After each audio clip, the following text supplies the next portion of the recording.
Hi, I'm Carol Delgado, and we're gonna talk about how we can help to the refugees.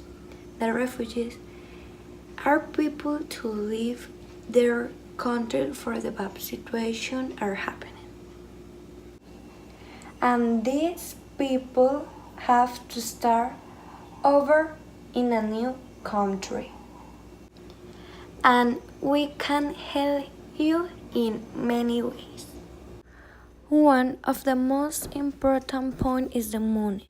There are several ways to collaborate, but this is very necessary and you can do it through important organizations such as the Red Cross. You can also help by donation things for people's basic needs such as clothes, food and water. Another way you can also help is by the volunteering in different international organizations that help this problem, like UNHCR, ACNUR, ONU, OEA, and UNICEF. Also, this type of organization recommended that we make viral this information so that more people join this good cause. Also, try not to discriminate against them because of their situation. It is too difficult to leave their homes and arrive a new country. These people deserve to be treated with respect and kindness, and that can make them have a better day. The closest refugee situation we have is that of Venezuela, that after an economic crisis, these people don't have choice but to leave their country. We're following developments on the escalating refugee crisis in Venezuela. The United Nations says more than 52,000 refugees have fled to Brazil since early last year, and Colombia's president believes more than 600,000 Venezuelans are now in his country.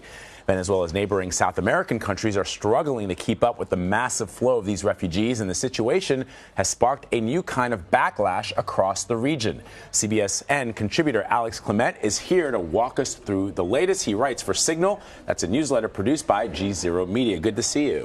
Good to be back. So this is such an incredibly important story that is not getting a lot of play, which is why I'm really glad that you're here to talk to us about it. Explain exactly what's going on here. South America has typically abided by an open borders policy. What has changed as these Venezuelans try to escape what is essentially a collapsing country? Yeah, I mean, as you say, historically Latin American countries have had quite permissive immigration policies and quite generous social benefits policies for migrants. The scale of the Venezuelan crisis is causing countries to rethink that. Over the past year, inflation in Venezuela has reached 2,000%. On average, Venezuelans have lost 20 pounds in body weight. I mean, the humanitarian crisis there is just absolutely unimaginable.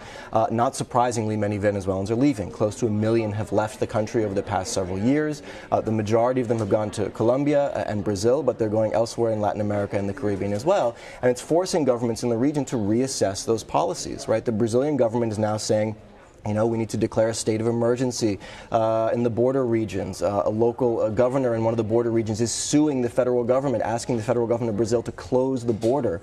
In Colombia, we've seen camps built along the border. The leading presidential candidate in the Colombian presidential race has said we need quotas. This is a wholesale rethinking of what historically has been a very permissive immigration policy in the region. Why do you think that this story hasn't picked up any traction? I mean, I've expected that, having covered and been based in Africa for many years, that in Africa, both the horrific things that happen there and the wonderful uplifting stories that are coming out of that continent don't get a lot of play in the United States. But South America has typically has had a much closer relationship with the United States. Do you think it's perhaps because there's been this incredible focus on what's happening in Washington? It's a mystery. It's a mystery that a refugee crisis of this magnitude, which now rivals the Syrian refugee crisis in severity and in growth, it's a mystery why Americans are not paying more attention to this. As you say, Venezuela is quite close to the United States. It is actually a major oil exporter to the United States. The countries that neighbor Venezuela are close allies of the United States.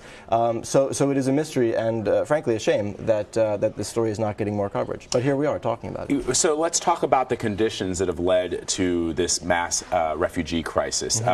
A lot of Americans will say, well, you just pointed out that Venezuela is a major oil exporter to the United States and the rest of the world. They have these incredible natural resources. What's going on there that they're not able to feed their own people?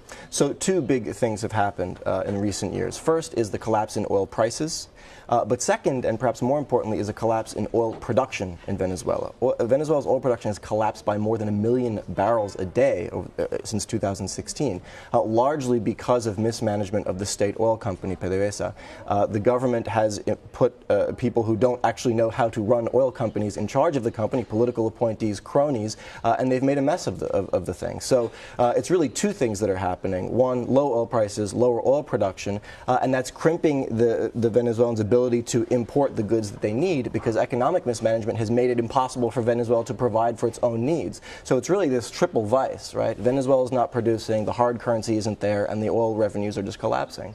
And, when you cite a statistic like that Venezuelans are losing a significant percentage of their body weight because they can't afford to eat because food prices are out of control. I mean, how does something like this get fixed? Well, one solution, economically. Yeah, well, one solution to the immediate humanitarian crisis is international aid. The government, President Maduro, has actually rejected humanitarian aid. Well, because he sees any aid in which the U.S. is involved as the leading edge of an imperialist plot to overthrow the government in Venezuela.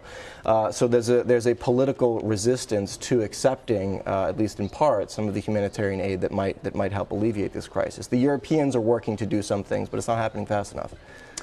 It's just, I want to keep talking about this, not just today, but in the days and weeks ahead, Alex. I hope you'll come back and talk to us about it. But let's talk some hard numbers. One of the figures you highlight is the UN's appeal to help Venezuela. It probably does not include the United States for the reasons you cite, but how is that going?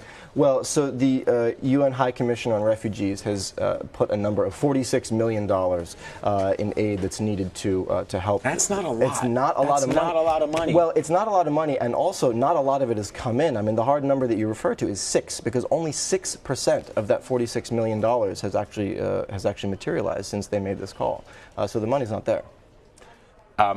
What are the Venezuelan people, last question, I know we got to go, what are the Venezuelan people looking to do when it comes to political leadership there with President Maduro? Well, so there's an election coming up later this month, which has been roundly regarded as illegitimate. Already, the government has stacked the deck in its favor. The opposition has chosen to boycott the election rather than participate. Sadly, I think the situation is going to get worse after the elections insofar as international sanctions on Venezuela in response to those elections, which will be viewed as fraudulent and non-competitive. The sanctions are going to increase, right? And as we've seen in the past, sanctions tend to hurt people more than they hurt politicians. So the situation can go on for quite a while longer. It's a disaster of epic proportions. I'm glad you're here to talk about it. We'll continue to discuss it here at CBSN. Alex Clement, thank you very much, as always. Thanks, Vlad. And you can check out all these stories and more by subscribing to the Signal newsletter. Sign up for it at gzeromedia.com. Finally, the invitation is to help in different ways in which it is possible for us to build a better country. Thank you for your attention. These people need your help.